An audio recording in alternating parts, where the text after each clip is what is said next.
Bismillahirrahmanirrahim. Assalamualaikum warahmatullahi wabarakatuh. Alhamdulillahirabbil alamin. Alhamdulillahilladzi bi ni'matihi tatimmus shalihat. Asyhadu an la ilaha illallah wahdahu la syarika lahu wa asyhadu anna Muhammadan abduhu wa rasuluh. Allahumma shalli wa sallim wa barik wa an'im wa zid wa takarram ala nabiyyina wa rasulina Muhammadin wa ala alihi wa sahbihi wa man tabi'ahum bi ihsanin ila yaumiddin.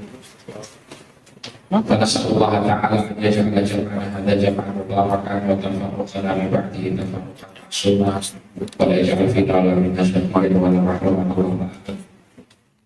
Yang kami hormati Al-Ustaz Abdul Rahim Bashir, kemudian juga Al-Ustaz Taufik Abdullah yang ada di Majelis Kiai Kabupaten Sarep atau Direktur Pondok Ustaz Mazlian Syah, kemudian juga Mudir Madrasah Ustaz Abdul Rahim Syahjuman, Mudir Kota Ustaz Adi Bias, para asatidzah murabi yang dirahmati Allah, yang dimuliakan Allah, serta para wali abah dan ummahat yang hadir di masjid ini, Masjid Darul Ansor Komplek Pondok Pesantren Salman Al Farisi Putra. Kemudian juga yang menyimak melalui tayangan live streaming di YouTube di rumah masing-masing, serta para santriwan yang hadir di sini dan santriwati juga yang menyimak melalui tayangan streaming. Semoga Allah Subhanahu wa Ta'ala merahmati kita semua. Alhamdulillah, segala puji bagi Allah Subhanahu wa Ta'ala, kita kembali dipertemukan dalam majelis ini setelah terjeda liburan bulan puasa. Ya, tidak ada aktivitas kegiatan majelis ini karena memang situasi puasa. Kemudian di penghujung bulan Syawal kita dipertemukan oleh Allah setelah pekan kemarin. Santri-santri kita khususnya putra ini sudah pada hadir di pesantren, dan bagi santriwati masih berada di rumah masing-masing karena kan kondisi komplek mereka yang sedang dikejarkan untuk menyelesaikan fasilitas-fasilitas yang dibutuhkan. Untuk kota, alhamdulillah sudah aktif. Maka semoga ini menjadi awal kebaikan bagi kita semuanya di tahun ajaran baru Hijriah bagi lembaga pendidikan kita ini. Dengan berakhirnya tahun kemarin ditutup di bulan Ramadan, kita memulai tahun ajaran baru ini di bulan Syawal dengan kebaikan. Kita mengharap keberkahan dari Allah Subhanahu wa Ta'ala, dan kami ucapkan alhamdulillah kepada seluruh wali yang hadir di sini dan yang menyimak masih di momen bulan Syawal. Semoga Allah Subhanahu wa Ta'ala dari amal ibadah kita selama bulan suci Ramadan. Allahumma amin. Abad dan pemahat, santriwan, santriwati yang dimuliakan Allah, tema kita di pagi hari ini membahas tentang peran pesantren mengantarkan anak-anak menggapai masa depan mereka. Nanti saya akan menerangkan dengan papan tulis sebagai pembuka, sebagai penggambaran tentang aktivitas anak di pesantren dan pembekalan yang diberikan pesantren kepada mereka. Sebelum itu banyak pertanyaan yang menjadi kegelisahan para wali ketika ingin memondokkan anaknya di pesantren, ingin menitipkan anaknya di pondok. Pertanyaannya begini, kalau anak saya di pondok, saya titipkan di pesantren, apa masa depan mereka nanti akan baik? Bagaimana dengan masa depan mereka nanti? Kekhawatiran itu bukan hanya dirasakan yang mau mondokkan, yang sudah memondokkan juga sama mungkin berpikir-pikir, nanti anak saya gimana ya? Ya. Yang nyekolahkan di Kutab juga sama gitu. Meskipun belum dipondokkan, tapi kan pendidikan Kutab ini konsep pendidikan yang agak berbeda dengan umumnya pendidikan-pendidikan formal. Pertanyaannya juga sama, kalau saya masukkan anak di Kutab, bagaimana ya masa depan mereka? Kegelisahan itulah yang coba kami tangkap dan kami bahas di kesempatan pagi hari ini. Korelasinya dengan materi terakhir kemarin, pembahasan kita adalah karakter remaja dan konsep pembimbingan Islam, ya. Karakteristik remaja dan bagaimana Islam membimbing para remaja tadi. Artinya harapan besar orang tua dengan menitipkan putra-putrinya di lembaga pendidikan Islam, khususnya pesantren, ya, itu adalah agar di fase usia remaja mereka bisa terbimbing dengan baik dan bisa menggapai masa depan mereka nanti dengan kebaikan pula insya Allah. Nah, nanti ada 3 tema yang akan dibahas. Ya, kami nanti akan membahas tentang peran pesantren, ya, secara khusus yaitu pembekalan yang diberikan pesantren kepada anak-anak. Ya, ini bahasa pesantren ini mencakup juga nanti yang di Kutab nih. Bukan hanya santri yang mondok dan berasrama saja, tapi insya Allah yang di Kutab juga masuk di situ pembahasannya. Pembekalannya apa saja yang kita berikan untuk masa depan anak-anak. Kemudian tema yang kedua nanti disampaikan Ustadz Abdurrahim Ba'asyir terkait tantangan anak selepas dari pesantren. Ya. Kemudian yang terakhir pembahasan dari Ustadz Taufik Abdullah adalah peran pesantren setelah anak lulus. Apa yang dilakukan pesantren ya setelah anak-anak sudah tidak terikat dalam program yang formal bersama dengan kami di sini. Itu gambaran pembahasan kita di pagi hari ini. Harapan besar kita nanti juga ada diskusi, semoga waktunya cukup ya, agar ada komunikasi dan dialog interaktif antara wali dengan kami yang ada di sini. Barakallahu fikum, para abah dan ummahat yang dirahmati oleh Allah. Ini saya coba gambarkan singkat ya, secara bagan. Ya, mungkin kameranya bisa di zoom agar yang di rumah mengikuti secara online bisa melihat dan membaca. Kita bicara masa depan.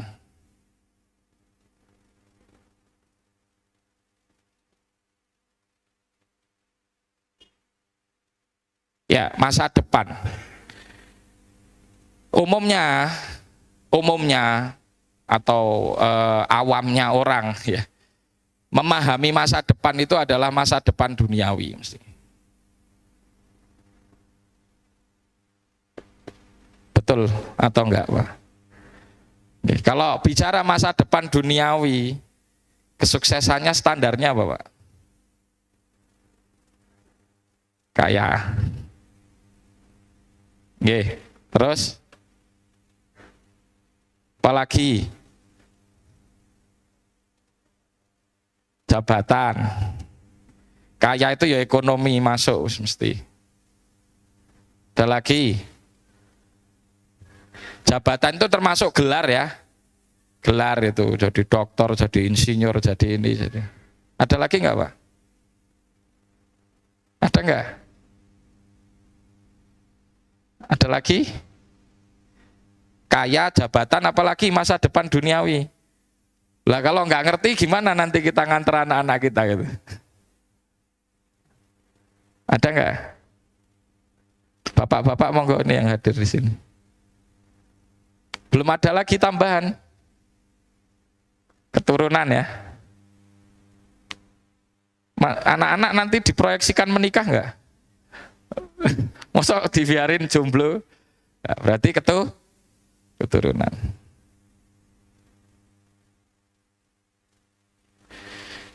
Ya, kalau namanya harapannya keturunan ya mesti harus dapat jodoh dulu kan gitu.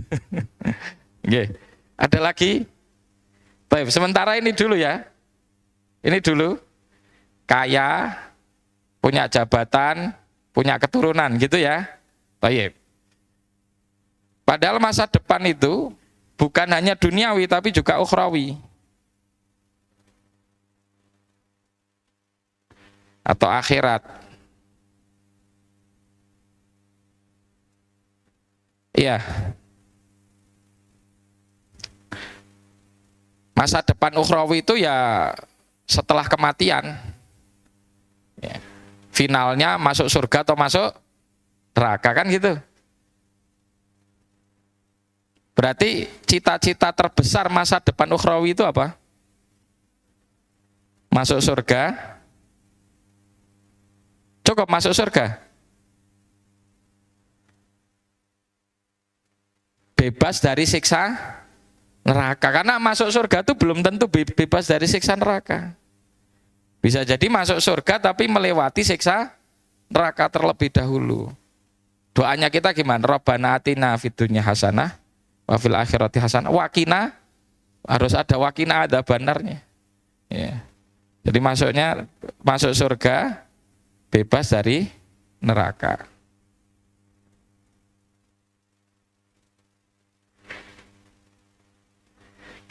Oke, ini kita bagian ini biar mindset kita terbangun dengan baik. Baik, masa depan duniawi kita bahas dulu. Ya, kita berbicara duniawi dari sisi kekayaan. Apakah kekayaan itu merupakan keputusan dari makhluk atau ketetapan dari Allah Subhanahu wa Ta'ala? Ketetapan dari Allah. Artinya ada nggak yang bisa bikin kaya atau tidak kaya? Selain Allah, nggak ada. Wa huwallazi aghna wa aqna. Allah Subhanahu wa Ta'ala yang mentakdirkan seseorang itu kaya atau cukup. Kalau bahasa Al-Qur'annya nggak miskin tapi cukup. Huwallazi aghna wa aqna. Yang menjadikan kaya dan menjadikan yang lainnya cukup. Ya. Kalau kita jadikan duniawi ini kekayaan sebagai sebuah standar kesuksesan, maka sebetulnya mindset ini butuh dirubah. Karena bukan kita yang menjadikan kaya, Allah Subhanahu wa Ta'ala yang menjadikan kaya. Wasilah apapun yang kita pikir itu akan menjadi penyebab datangnya rizki, kalau Allah takdirkan orang itu belum kaya, ya tidak kaya. Nah, mindset orang memandang kaya itu kan kadang dilihat dari penghasilan. Penghasilannya tinggi berarti dia kaya. Belum tentu. Penghasilannya tinggi, pengeluarannya banyak. Kaya enggak, Pak? Definisi kaya itu kan orang yang penghasilannya lebih besar daripada pengeluarannya. Itu secara fikih begitu. Kalau penghasilannya kurang, ya tidak mencukupi pengeluaran pokoknya, itu namanya miskin. Lebih parah dari miskin adalah fakir. Kalau secara prosentase, miskin mungkin 50% ke atas. Fakir kurang dari itu. Nah, kalau korelasinya kepada masa depan anak itu diikat dengan kekayaan, maka sebetulnya kita nggak bisa menjamin masalah itu. Jelas nggih? Berarti kita coret ya ini ya, karena di luar batas kemampuan kita, gitu nggih? Sepakat nggak? Apakah gini, kalau anak dititipkan di lembaga kita ini di Salman, nanti jamin dia kaya? Siapa yang bisa jamin? Kami nggak siap jamin loh. Ya, kami yang jadi ustadz-ustadznya ini nggak siap jamin kaya. Jadi kalau ada wali yang punya tujuan mondokkan anak itu untuk anaknya biar jadi kaya, dari awal kami sudah angkat tangan, mohon maaf Pak kami tidak bisa. Gitu. Kita coret ya, ya kita coret. Oke. Yang kedua keturunan. Keturunan. Kalau kita bicara masalah keturunan ini juga siapa yang bisa memberikan? Allah Subhanahu wa taala. Sama ya kita coret. Ya. Jabatan, kalau kita bicara gelar tidak bisa dicari. Kalau jabatan dalam artian gelar kayak doktor, kayak insinyur, kayak apa. Kan anak-anak asalkan bisa belajar ke jenjang yang diinginkan itu, ya bisa dia nanti mendapatkan jabatan. Tapi salah satu sebab dia bisa dapat jabatan yang paling besar sekarang apa? Duit apa bukan? Duit apa bukan? Duit. Berarti korelasinya nanti ke sini lagi toh. Dengan fulus semuanya mulus. Betul apa betul? Berarti kembalinya ke sini. Kalau memang kembalinya nanti ke kekayaan lagi ya ini juga sama saja. Oke. Sekarang kalau kita jadikan duniawinya anak dengan ini semuanya, tujuannya masa depan kita ikat dengan kekayaan, jabatan, keturunan. Nyatanya itu bukan di tangan kita. Tapi yang bisa kita upayakan, ya, ini ikhtiar, ini iktisab. Masa depan di dunia itu ketika bahagia. Ini iktisab apa bukan? Iktisab. Orang miskin bahagia, mungkin nggak Pak? Mungkin. Orang nggak punya jabatan bahagia, mungkin nggak? Orang nggak punya keturunan tapi bahagia, mungkin nggak? Semuanya kan tergantung bagaimana personalnya. Nah inilah yang kita upayakan. Maka pembekalan, ya kami mendefinisikan kebahagiaan itu ya memiliki sebab-sebab yang bisa mendatangkan kebahagiaan. Yang pertama dilihat dari sisi ibadah atau akidah dulu, keyakinan.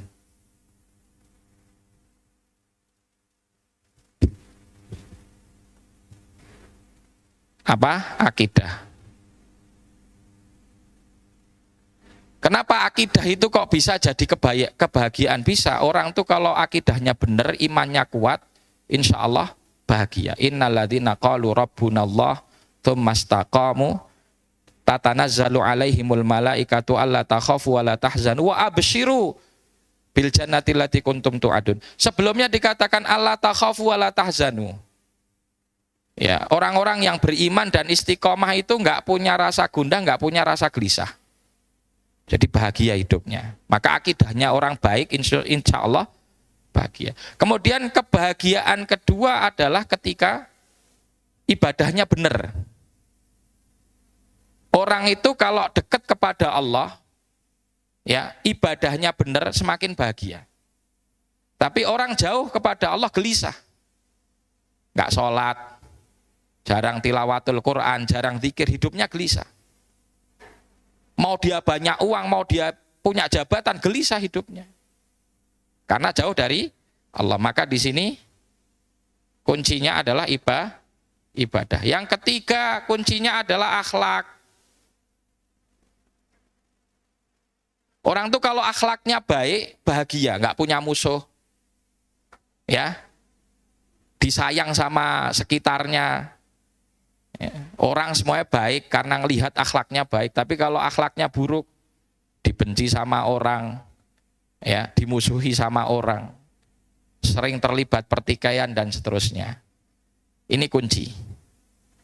Nah, maka kebahagiaan itu ketika kita bisa membekali anak-anak kita dengan akidah, pembiasaan ibadah, dan juga pendidikan akhlak. Itulah program pokok yang biasa dilakukan oleh anak-anak kita setiap hari. Ya. Memang nanti breakdownnya secara teknis, kurikulum ada pelajaran A, pelajaran B, pelajaran C.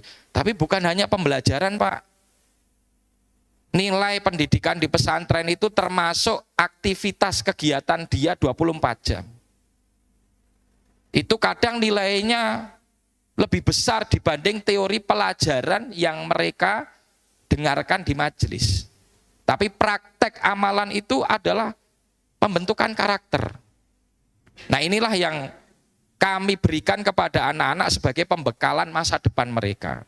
Harapan kami anak-anak lepas dari pondok akidahnya bagus, ibadahnya itu rutin terbiasa, kemudian yang terakhir adalah akhlak. Ya. Kita tidak jamin, Pak, tapi kami berusaha, berikhtiar memberikan bekal-bekal ini. Ketika terjadi hambatan, terjadi kendala, maka banyak faktor, bisa kembali kepada person masing-masing, bisa juga kembali kekurangan kami, maka kita saling tawasau bil haq, tawasau bis sabr sepanjang proses kami memberikan pembekalan ini. Kemudian pembekalan yang tidak kalah penting adalah ilmu. Dikatakan, ini dinisbatkan kepada hadis Rasulullah SAW, tapi sanadnya diperselisihkan meskipun secara maknanya benar. Man arada dunya fa'alaihi bil ilmi wa man aradal akhirata fa'alaihi bil ilmi wa man aradahuma fa'alaihi bil ilmi. Barang siapa yang pengen dunia, hendaknya dia berilmu. Barang siapa yang pengen akhirat, hendaknya berilmu. Barang siapa yang pengen kedua-duanya, maka hendaknya dia mencari ilmu. Maka yang penting selain pembekalan akidah, pembiasaan ibadah, pendidikan akhlak, juga ada berupa apa? Pengajaran ilmu. Pengajaran ilmu. Baik. Pengajaran ilmu yang disampaikan di pesantren mayoritasnya adalah ilmu agama. Karena konsep kita kenapa? Kita mengedepankan ini tujuan ukhrawinya, Pak. Ya, keyakinan kita berdasarkan dengan hadis, berdasarkan dari firman Allah Subhanahu wa taala di surat Asy-Syura, "Man kana yuridu hartsal akhirah nazid lahu fi harthi. Wa man kana yuridu hartsad dunya nu'tihi minha wa ma lahu fil akhirati min nasib." Barang siapa yang cari kehidupan akhirat, ditambahkan dengan nikmat dunia. Tapi barang siapa yang carinya nikmat dunia, dikasih. Bisa jadi Allah ngasih, tapi akhirat nggak dapat apa-apa. Nah, kita mengedepankan ukhrawi, maka ilmu yang kita kedepankan adalah ilmu din. Terlebih lagi memang visi pendidikan kami di sini adalah mencetak kader ulama. Ini cita-cita tertingginya. Kalau nggak bisa berarti mencetak guru-guru, mu'alim. Ya, kalau nggak bisa berarti adalah mencetak karakter soleh dan muslih. Soleh dan muslih, anak ini soleh, dan ketika nanti dia berada di masyarakat memiliki peran islah, memperbaiki. Soleh bagi dirinya, muslih memperbaiki orang lain. Ini cita-cita kita bersama. Nah, terakhir tinggal ada pembekalan berupa apa? Pengajaran skill.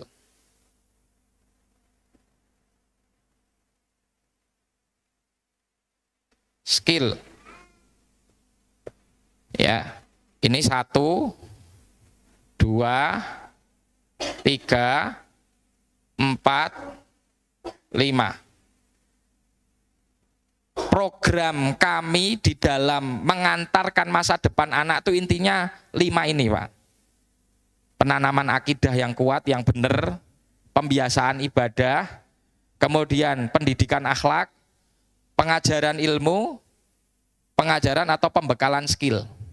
Nah, pembekalan skill ini yang akan terus kami upayakan untuk dikembangkan sedikit demi sedikit. Skill yang dimaksud di sini tentu adalah skill untuk menjalani hidup. Nah, skill menjalani hidup itu bukan hanya skill bekerja cari duit, tapi termasuk kemandirian. Ya, kemandirian seperti anak bisa tanggung jawab, bisa mandiri. Ya, bisa melakukan urusan-urusan harian itu dengan sendiri tanpa bergantung kepada orang lain, itu masuk kepada skill. Dan itu sudah include di keseharian anak-anak di pesantren. Ya, maka harusnya anak-anak di pesantren itu lebih siap menjalani kehidupan dibanding selain yang di pesantren. Kenapa? Karena skill kehidupan itu diajarkan setiap hari kepada mereka secara praktek.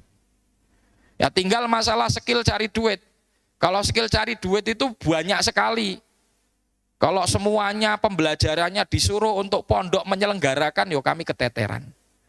Ya, tapi setidaknya ada usaha juga dari kami untuk memberikan pembekalan yang dirasa cukup agar ketika anak-anak nanti lulus dari pesantren, mereka bisa berdikari, bisa mandiri, tidak menyusahkan orang, bisa mendapatkan rizki yang halal dengan cara yang halal, dan kemudian disalurkan kepada jalur-jalur yang halal dan bermanfaat bagi umat.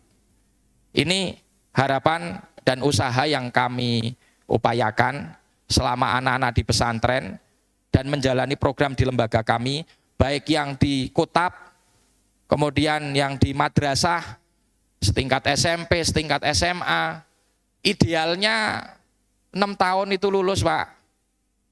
Ya, karena ada yang 3 tahun sudah pamit, keburu-buru, ngerasanya sudah cukup. Padahal kadang masih pertengahan, istilah Jawa itu mogol. Mogol itu belum betul-betul mateng. Ya. Kalau bisa diselesaikan 6 tahun. Kemarin memang ada beberapa yang keburu-buru, baru 3 tahun mau dipindahkan ke program yang lain. Belum tentu manfaat. Maksimalnya nilai diajarkan itu ketika sudah tuntas dan paripurna. Nah itu kalau di sini kami gambarkan 6 tahun. Makanya para wali mungkin ada yang mendengar ini di sini, kemarin ada pembahasan juga beberapa mau cepet-cepet minta pamit, 3 tahun aja udah cukup lulus, 4 tahun saja bisa jadi belum mateng. Ya, kecuali kalau ada udzur sakit, ada kemarin yang pamit karena memang sakitnya memang harus ada pembersamaan khusus dari orang tua, pamit enggak masalah.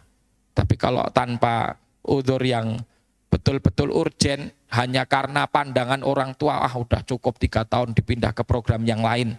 Saran kami sekali lagi, menyelesaikan pembelajaran itu hingga tuntas. Insya Allah ketuntasan di sini 6 tahun, dan semoga itu mendatangkan barokah untuk bekal anak menghadapi masa depan mereka, dunia dan akhirat. Demikian yang bisa kami sampaikan sebagai pembuka dari materi ini. Setelah ini materi selanjutnya akan disampaikan oleh Ustaz Abdurrahim Ba'asyir. Wassallallahu wasallim wa barik ala Muhammad wa ala alihi wasahbihi wasallam tasliman katsira. Assalamualaikum warahmatullahi wabarakatuh. Waalaikumsalam warahmatullahi wabarakatuh.